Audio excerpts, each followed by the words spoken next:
Retrouvez une méditation quotidienne gratuite sur le thème du renouveau du printemps chaque jour sur l'application Le Monastère, disponible sur Apple et Google. Je vous souhaite une bonne écoute. Il y a un geste que font les jardiniers au printemps, un geste que presque personne ne remarque et qui est peut-être le plus important de toute la saison. Il s'agit d'éclaircir son jardin. Éclaircir, c'est retirer des pousses saines, des jeunes plants qui n'ont rien de mauvais, qui poussent exactement comme ils devraient pousser, qui sont pleins de vie et de promesses. Le jardinier les arrache doucement, un par un, et les jette au compost ou les replante ailleurs. Ce qui reste après ce geste, ce sont des pousses moins nombreuses, mais plus espacées. Des plants qui ont maintenant la place de s'étendre, de s'enraciner, de recevoir assez de lumière et d'eau pour devenir ce qu'ils pourraient devenir. Ce geste peut sembler contre-intuitif. Tout en nous résiste à l'idée de retirer du vivant, surtout au printemps, surtout quand tout est en mouvement, surtout quand l'énergie revient et que la terre elle-même semble dire oui. Et pourtant, le jardinier sait quelque chose que nous oublions souvent. Ce n'est pas le nombre de pousses qui fait la récolte, c'est l'espace entre elles. Peut-être que cette image vous semble lointaine, réservée à ceux qui ont un jardin et les mains dans la terre. Mais si vous regardez honnêtement votre vie en ce moment, en cette saison précise, il est possible que vous y reconnaissiez quelque chose. Car le printemps fait quelque chose en nous que nous ne comprenons pas toujours. Après les mois plus sombres, après le froid, après ce temps de retrait où le monde semblait tourner au ralenti, quelque chose se réveille. On le sent dans le corps avant de le penser. Une envie de bouger, une envie de commencer, une envie de dire oui.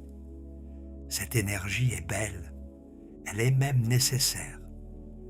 C'est elle qui remet les choses en mouvement après les pauses. C'est elle qui nous tire du lit le matin avec l'envie de faire quelque chose de cette journée. C'est elle qui ouvre des portes, qui fait naître des projets, qui ranime des désirs qu'on croyait éteints. Mais cette énergie a une ombre, et cette ombre est la profusion. Quand tout semble possible, quand l'élan revient, quand les portes s'ouvrent, quelque chose en nous veut tout saisir en même temps. Nous voulons reprendre le sport, commencer un projet créatif, renouer avec des amis perdus de vue, lire les livres empilés, apprendre cette chose qui nous tente depuis longtemps, peut-être même réorganiser notre espace, ainsi que voyager, méditer et vivre plus intensément, tout à la fois, tout en même temps, comme si le printemps était une fenêtre si étroite qu'il faut la traverser en courant avant qu'elle ne se referme. Cette frénésie n'a pas le goût sombre de la fin sans fond. Elle a quelque chose de joyeux, d'enthousiaste, d'authentique. C'est un vrai élan, né d'un vrai désir de vivre plus pleinement. Et c'est précisément parce qu'il est sincère qu'il est si difficile de lui résister. C'est la difficulté propre au printemps et c'est une difficulté que nous n'abordons presque jamais parce qu'elle ne ressemble pas à un problème. Elle ressemble à une chance et nous ne nous méfions pas de ce qui ressemble à une chance. Il y a pourtant un coût à cette profusion que nous ne voyons pas toujours ou que nous voyons trop tard. Quand nous disons oui à tout, notre oui perd sa substance. Il se dilue, s'affaiblit, se disperse. Nous sommes présents partout et pleinement nulle part. Nous commençons 10 choses et n'en terminons aucune. Nous courons d'un engagement à l'autre avec cette sensation vague, de plus en plus insistante, que quelque chose nous échappe dans la course même. Ce qui nous échappe, c'est la profondeur. Il y a une différence entre une vie remplie et une vie pleine. La première est encombrée d'activités, de projets, de sollicitations. La seconde est habitée. Dans la première, le temps passe sans qu'on le sente, avalé par la succession des urgences.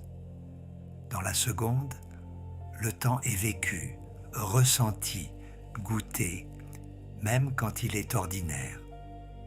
La profusion du printemps, si nous n'y prenons garde, nous conduit vers la première. Nous remplissons nos journées, nos semaines, nos agendas, et nous confondons le mouvement avec la vie. Nous confondons le fait d'être occupé avec le fait d'être vivant, mais être occupé et être vivant sont deux choses très différentes. L'une est une question de quantité, l'autre est une question de présence, d'attention, de qualité. Les sages taoïstes parlaient de l'utilité du vide. Le moyeu de la roue n'est utile que par son creux central. Le vase ne peut contenir que grâce à son espace intérieur. La maison n'est habitable que par ses ouvertures. Ce qui est plein jusqu'au bord ne peut plus rien recevoir. Ce qui est saturé ne peut plus être nourri. C'est une observation si simple qu'elle semble presque naïve. Et pourtant, combien d'entre nous vivent dans des journées si pleines qu'il n'y a plus de place pour l'imprévu? Combien ont des agendas si chargés qu'un ami qui appelle à l'improviste devient un problème plutôt qu'une joie? Combien ont dit oui à tellement de choses bonnes qu'ils n'ont plus l'espace pour ce qui serait essentiel? Le trop-plein de printemps est un trop-plein de bon. C'est ce qui le rend si difficile à voir. On ne se méfie pas de l'abondance. On ne se plaint pas d'avoir trop d'élan, trop d'envie, trop de possibilités. Et pourtant, le résultat est le même que celui de n'importe quel excès. L'épuisement, la dispersion et ce sentiment troublant d'être passé à côté de quelque chose sans savoir quoi. Si vous sortez d'un hiver difficile, une période d'épuisement, de retrait forcé, de temps qui s'étire sans que vous sachiez quand il finira, vous connaissez peut-être ce moment où l'énergie revient. Pas d'un coup, mais par petites vagues de plus en plus fréquentes, de plus en plus fortes. Et avec elles, une envie de bouger, une envie de faire, une envie de rattraper tout ce temps que vous avez l'impression d'avoir perdu. Alors, vous dites oui. Oui au nouveau projet. Oui à la formation. Oui aux amis que vous avez négligés. Oui au sport, à la lecture, aux sorties, aux invitations. Chaque oui est sincère. Chaque oui répond à un désir vrai. Chaque oui, pris isolément, est une bonne décision. Et puis, quelques semaines plus tard, vous vous retrouvez de nouveau épuisé. Pas du même épuisement qu'avant, pas celui de la contrainte ou du vide. Un épuisement différent, plus déroutant, parce qu'il vient de choses que vous avez choisies, que vous aimez, que vous vouliez vraiment. Vous ne comprenez pas. Comment peut-on être épuisé par ce qui nous fait du bien? Cela arrive quand tout arrive en même temps. Cela arrive quand chaque chose bonne prend la place que la suivante aurait pu occuper. Cela arrive quand l'espace nécessaire pour recevoir vraiment ce que la vie nous offre a été rempli par l'abondance même de ce qu'elle nous offre. C'est ici que le geste du jardinier prend tout son sens. Éclaircir n'est pas tailler. La taille retire ce qui est mort, malade ou mal orienté. Éclaircir retire ce qui est vivant, mais trop serré. La taille est un geste de nettoyage. L'éclaircissage est un geste de choix. Et c'est un choix difficile. difficile parce qu'il ne se fait pas entre le bon et le mauvais. Il se fait entre le bon et le bon, entre deux pousses également saines, également prometteuses, également désirables. Le jardinier doit regarder son espace, estimer ce que la terre peut nourrir, évaluer la lumière disponible et décider laquelle reste et laquelle part. Ce choix n'est pas un sacrifice, c'est un acte de lucidité. Le jardinier ne détruit pas une possibilité pour le plaisir de détruire. Il reconnaît que la terre a des limites, que la lumière a des limites, que l'eau a des limites, et que ces limites ne sont pas des défauts du jardin. Elles sont les conditions mêmes de la floraison. Un arbre fruitier qui porte trop de fruits n'en porte aucun de bon. Ils sont petits, acides, serrés les uns contre les autres. L'arbre a mis son énergie partout et sa force nulle part. Le même arbre, éclairci au printemps, donne moins de fruits, mais chacun est plein, lourd, sucré, nourri par toute l'énergie que l'arbre n'a pas eu à disperser. Moins de fruits, mais des fruits qui comptent. Cette image est presque trop évidente pour être transposée. Et pourtant, nous vivons exactement l'inverse. Nous portons trop de fruits.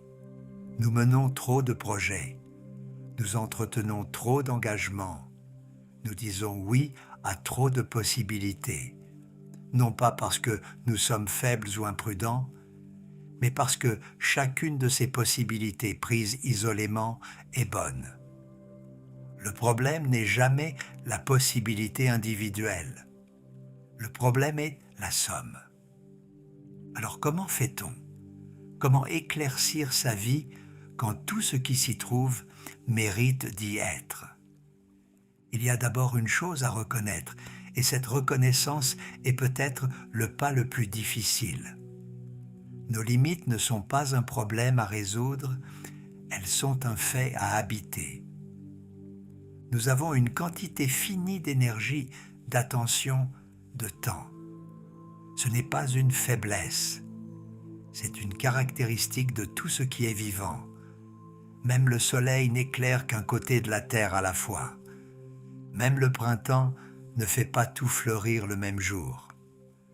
Reconnaître nos limites n'est pas renoncer à l'ambition, c'est donner à l'ambition les moyens de se réaliser.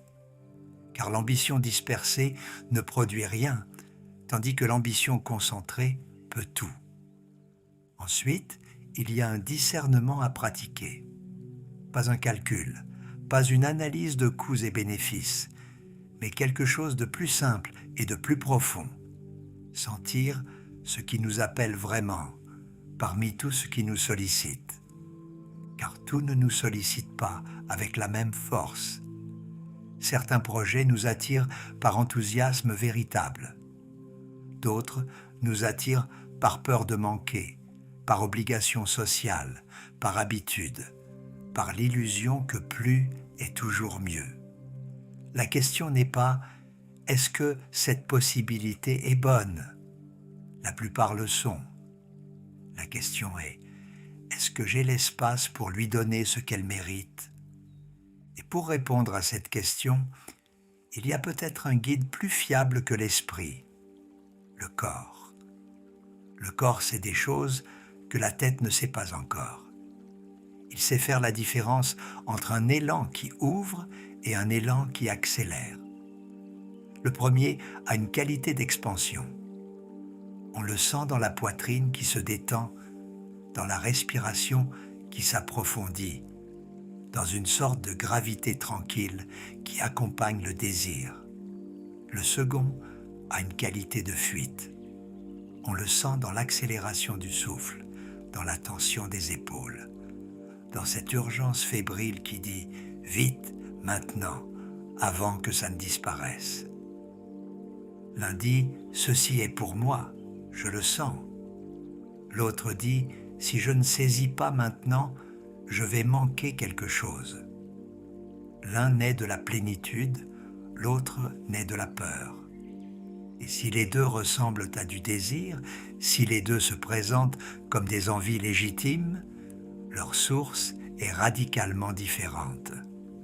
Le jardinier qui éclaircit ne choisit pas au hasard quelles pousses retirer. Il regarde lesquelles sont les plus vigoureuses, les mieux placées, les plus susceptibles de s'épanouir dans cet endroit précis. Il ne choisit pas avec l'esprit, pas vraiment. Il choisit avec des années de présence attentive, avec une connaissance intime de sa terre, de sa lumière, de ses saisons. Il choisit avec son corps autant qu'avec sa tête.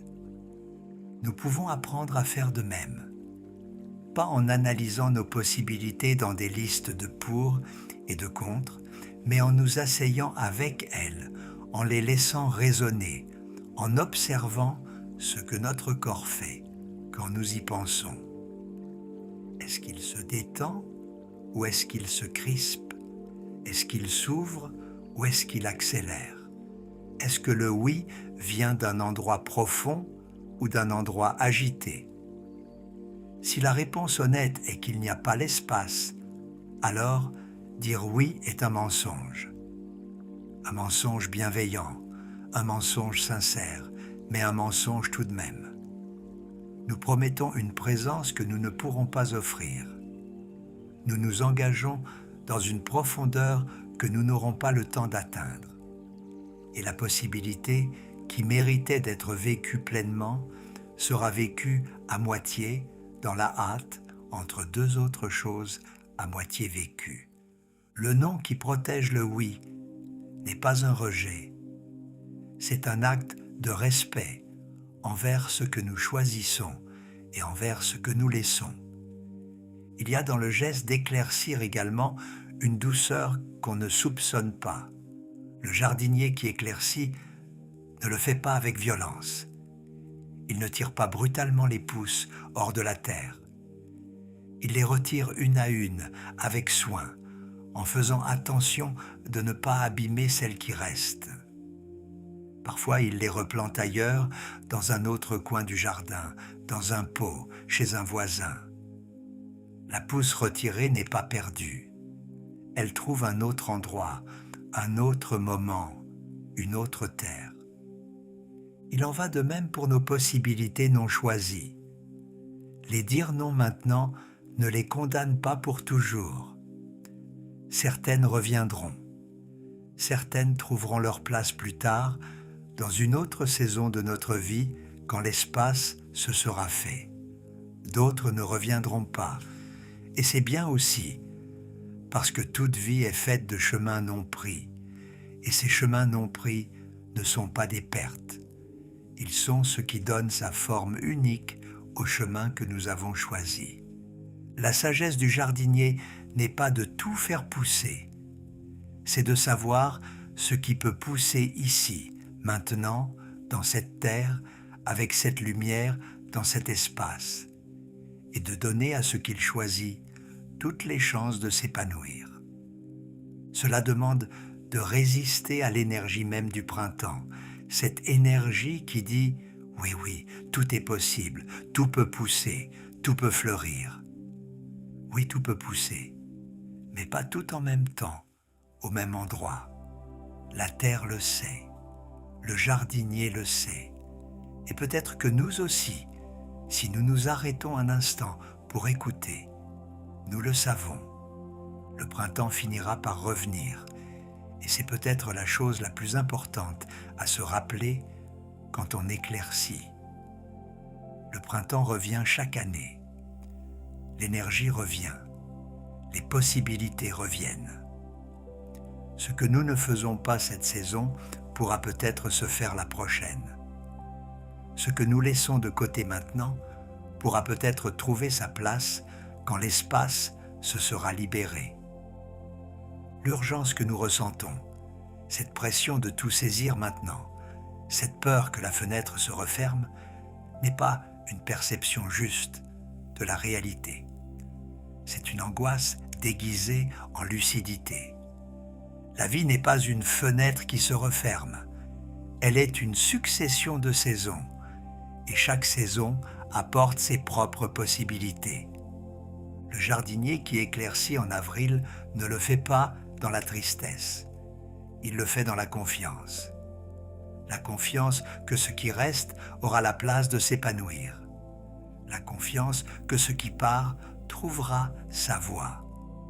La confiance que le jardin allégé produira davantage que le jardin encombré.